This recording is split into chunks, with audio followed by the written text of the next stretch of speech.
ધર્મની અંદર તો એ કોઈ જગ્યાએ આ પ્રકારનો નશો કરવાનો ઉલ્લેખ જ નથી.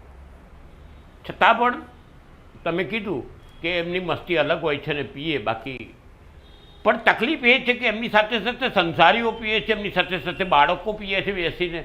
એ દુઃખદ વાતો છે અને કોઈ સંત બોલતું નથી. આ એક દુઃખદ ઘટના છે. હું સંત તરીકે પણ જવાબદારીપૂર્વક નિવેદન આપું. આ બાબતે જાગૃતતા સંતોએ પણ લાવવી પડશે. તમે તમારી મસ્તીમાં રહો, પણ સમાજના સંસારિક લોકો, યુવાનો કેમ બગડે છે એ મોટો પ્રશ્ન છે.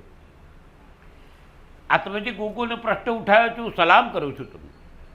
કારણ કે આ બેઝિકલી અમે તો કાયમ કહીએ છીએ કે આ પ્રકારની એક કેમલ ટાઈપની સિગરેટ આવતી હતી. તે સિગરેટ આમ વાળીને પીવાની એ આવતી હતી. એના પેપર જુદા આવતા, તે ફોરેનથી આવતી હતી.